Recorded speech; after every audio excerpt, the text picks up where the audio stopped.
to welcome you all to tonight's trustee seminar. My name is Serena. Raise your hand if you got an email from me. Serena, thank you guys so much for being here. We're really excited about our presentation tonight. This is our first Mark One Wealth Academy presentation for 2015. And we're really excited about the turnout. Thank you so much for being here. Just real quick, we have some people that we want to just acknowledge for helping us put this event together. So if I can please have our affiliates come to the front. And I just want to make some quick introductions and then we'll get started right with the seminar. As we're coming up, the Wealth Academy, Mark One Wealth Academy is a name that I want you to get familiar with. There is a website, it's mark1wealthacademy.com. I'm sorry it's not up on the screen, but just remember or jot that down, mark1wealthacademy.com. As we have these events, we're videotaping. These will be posted on our website. There's a ton of information available to you as an agent, as a consumer, about building wealth, and we're committed to helping you do that. So, again, thank you so much. So here are our affiliates for tonight. Michelle, where's Chris? Did Chris leave? Chris knows so much. Okay. Michelle with Orange Coast Title. We'll just save the applause for the end. Neil with Hammond Exterminators. That's Neil. Anna Salcido from Farmers Insurance. Lisa from Cameo Escrow. Stephanie from First American Buyers.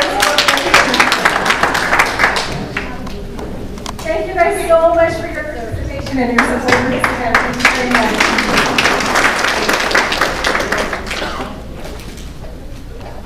Okay, so without further ado, I will bring up our guest speaker for tonight, Attorney Sandra Diaz from the Elder Care Law Center. Let's give Sandra a warm welcome.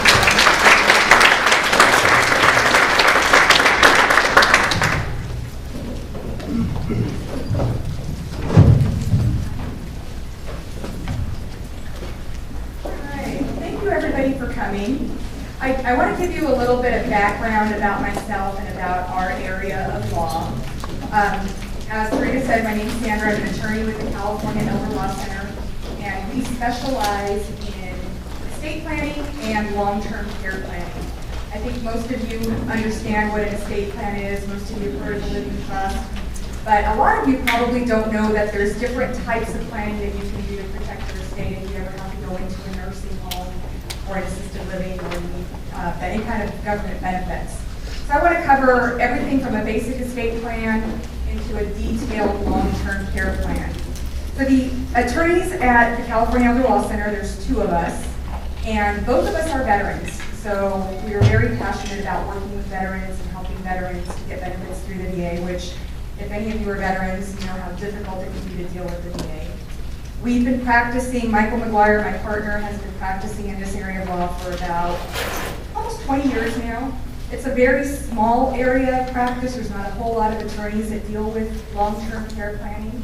And long-term care planning really specializes in Medi-Cal benefits for somebody going into a nursing home or veterans benefits for somebody who is a veteran and requiring any kind of assistance with activities of daily living.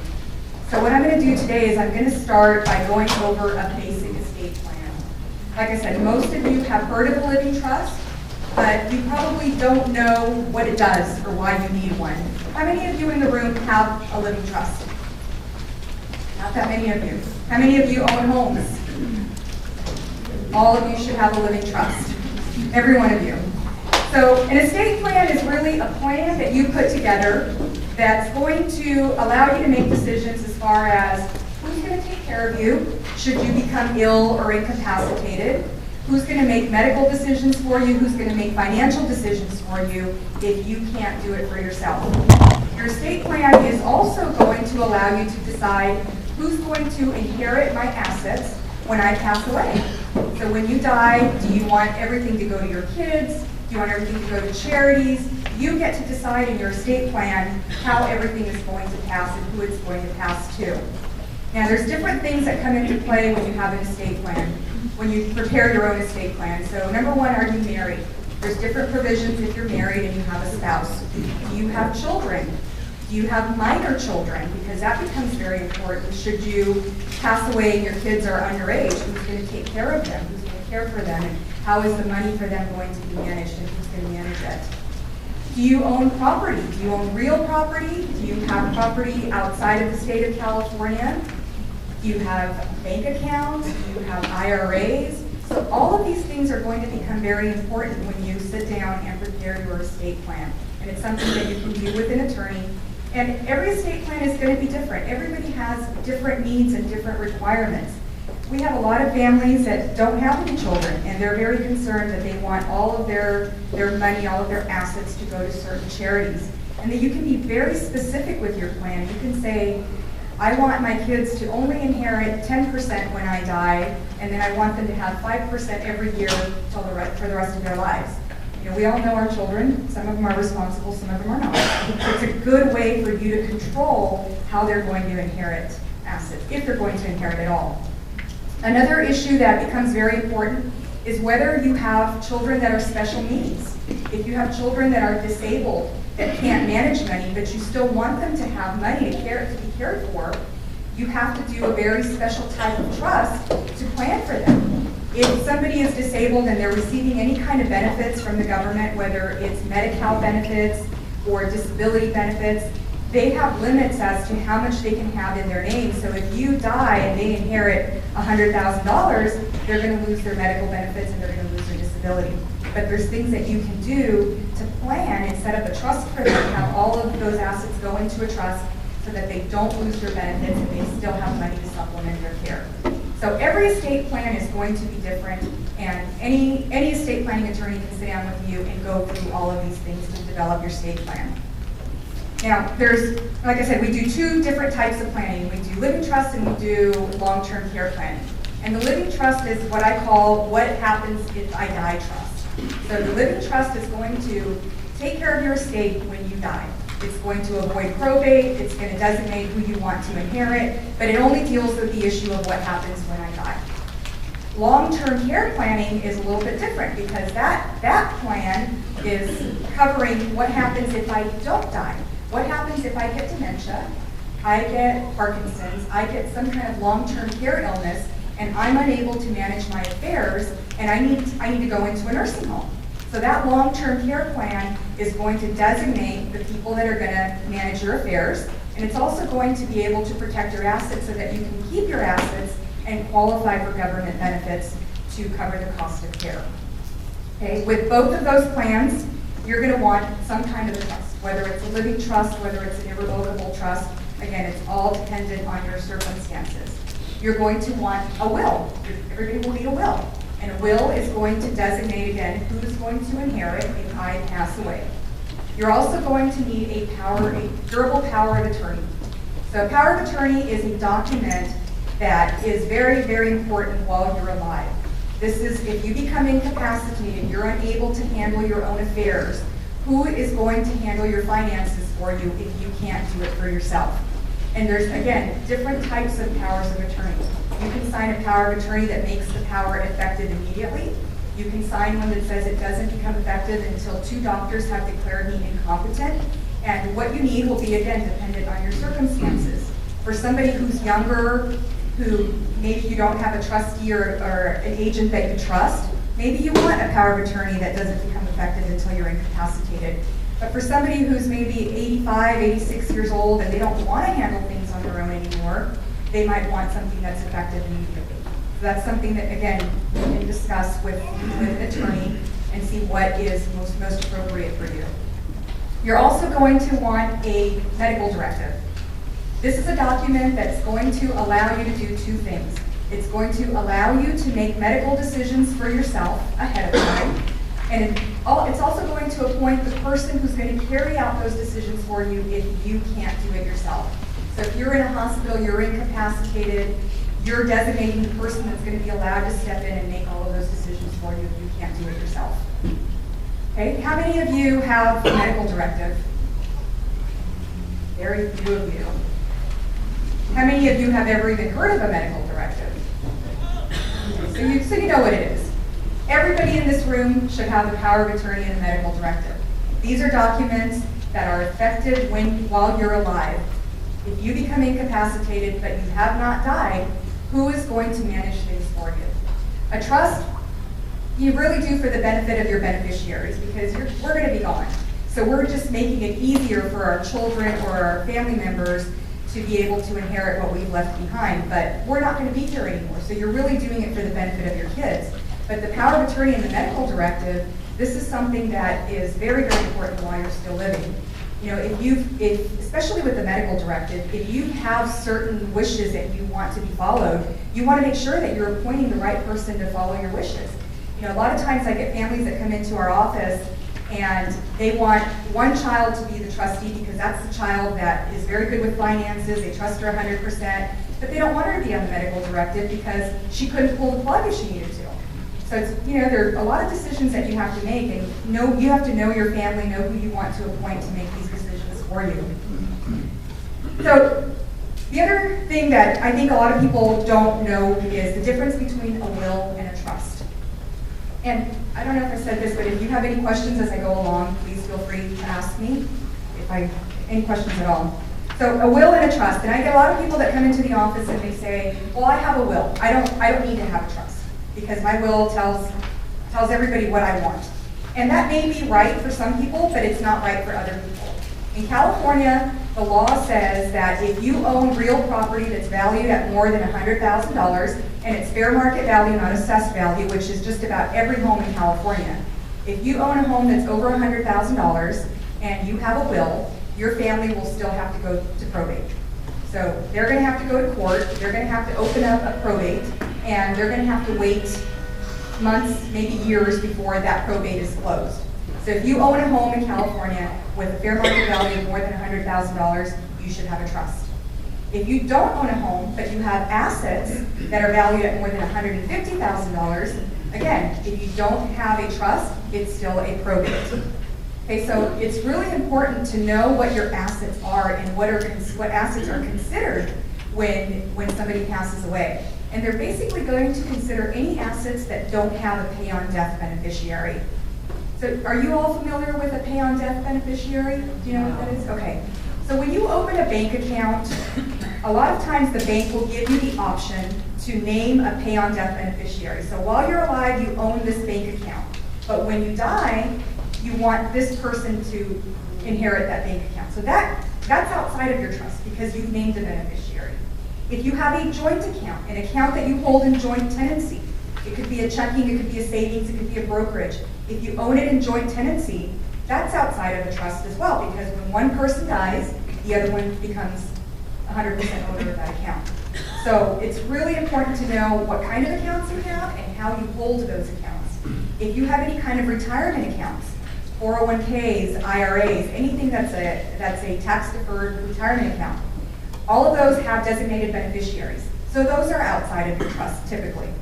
Now, if you have a complicated estate plan, and maybe you have multiple beneficiaries, you can always name your trust as a beneficiary on your accounts. That is an option, but you have to know what assets you have when you're sitting down to develop your estate plan. Because like I said, some go into the trust, others don't go into the trust. It's also very important when you die what the tax laws are. We have a $5 million tax exclusion, gift tax exclusion. So if your estate is under $5 million, you're not going to pay any gift tax or estate taxes. If your estate is over $5 million, you may be subject to taxes if you don't plan properly. So all of these things are really important, and you have to, and it's always surprising to me how many people don't know what they have. You know, you have these statements that come in, and people come into my office sometimes and they drop statements on my desk and the envelopes haven't even been opened. They have no idea what kind of accounts they are. They have no idea who's entitled to the accounts.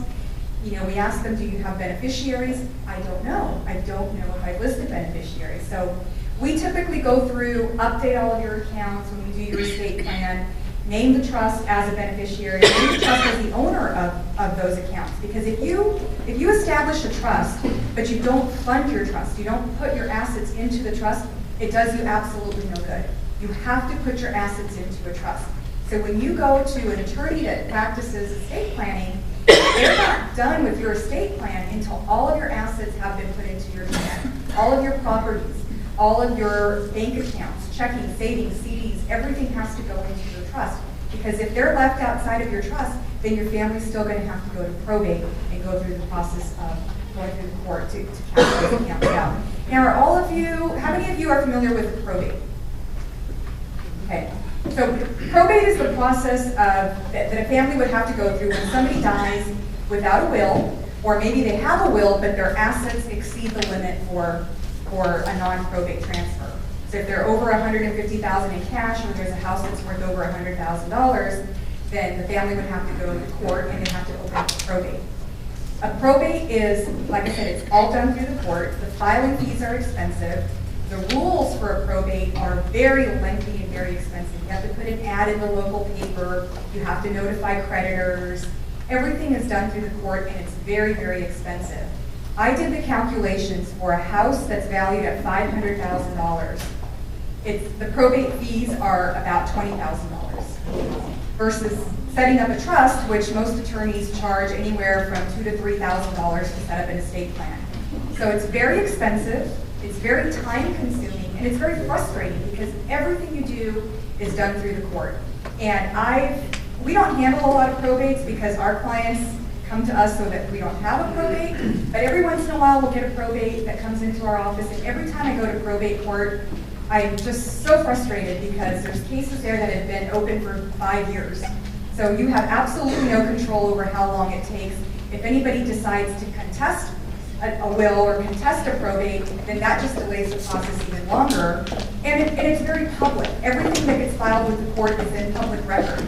So it's basically you're putting your business out there, and anybody can come into your probate proceeding and say, your mother promised me $10,000, so I'm going to file a claim with the court. So it's open for anybody to come in and file a claim. And they may be invalid claims, but you still have to deal with it in front of the judge. So it's long, it's expensive, it's frustrating, and it's very, very public. So a trust, when you establish a trust and you fund your trust and a person passes away, the process is much shorter, it's much more inexpensive, and it's not frustrating, and it's very private. Everything gets done by the trustee. The trustee gathers the assets, the trustee makes distributions, everybody gets their checks usually within 6 to 8 months you can close out an estate. And like I said, you don't have that hassle of having to go to court and deal with the process. Very, very expensive. So with your estate plan, once you've established your estate plan, once you've gathered all of your assets, you have all of your documents together, like I said, you have to decide who's going to manage everything for you. If I become ill and I become incapacitated, who do I trust to take care of me? Who do I trust to pay my bills? Who do I trust to make medical decisions? Who do I trust if I die to make sure that all my assets get distributed? And you have control of that until the day you die. You can change your trust as many times as you want. So if you name a beneficiary and 5 years down the road, that beneficiary is no longer in contact with you, or you just don't want them to be trustees anymore, you always have the right to change it. You have the right to change every one of your documents. And we have a lot of cases where somebody's established a trust maybe 10, 15 years ago, and they come in and they say, oh, I just want you to review it, but I think everything's done the way I need it to be. And we start going through these trustees, and I say, okay, well, you've got John Smith here. Is that who you want? And they go, who is that? Or, oh, he died 5 years ago. So it's really important that you keep up to date with these things. Once you establish your plan, that's great. That's the first step. But you should look at it every, I would say, 5 to 7 years, and make sure that those people are still the people that you want to make those decisions for you, to handle everything for you. If you establish an estate plan and your kids are minors, but now your kids are in their 20s, you might want the kids to be trustees. You might want them, or maybe your kids are now in their 20s, but they're very irresponsible with money. You may want to set up a special plan for them so they don't inherit one lump sum when they turn 21 or 25. You may want to spread it out over 5 or 10 years. You guys have complete control over how you establish your plan, and you can change that at any time. So it's you retain that control. Now, we talked a little bit about taxes. So there's inheritance. Everybody asks about inheritance tax. Am I going to have to pay taxes if I inherit this money? And it's they get very confused with inheritance tax and gift tax. So as most of you know, you can give $13,000, I think it might have gone up to $14,000 to a person every year. That's a gift tax. That's very different from inheritance tax. So you can make a gift to anybody you want, $14,000, and you have a $1 million lifetime exclusion to gift to people. Yes? So when you give someone property, Nobody pays taxes on that gift. So you have to claim it because you are allowed to gift $1 million a year. So you have to claim that gift, and that's the maximum that you can give a person every year. So, but you're not going to pay any taxes. You just have to claim it because the IRS starts keeping track of all your gifts. But then there's the estate tax. And so the estate tax would be, like I said, if your estate is over $5 million, then you have to pay taxes. But you know, your estate is over $5 million, so it's a good thing. And so people are worried and they confuse those things. So if you do have a large estate, if you have an estate over $5 million, there are a lot of things that an estate planning attorney can do for you to make sure that your taxes are minimized. Very important. And so that's a basic estate plan. You want your living trust, you want your will, you want your power of attorney, you want your medical directive. With our estate plans, I also include a document that's going to designate who's going to get my personal property. And it may not seem significant, who gets the dishes, who gets the crystal, but the biggest fights we've seen in our office have been about quilts, shoes, you know, little things that don't have a lot of monetary value, but they have a lot of emotional value to them.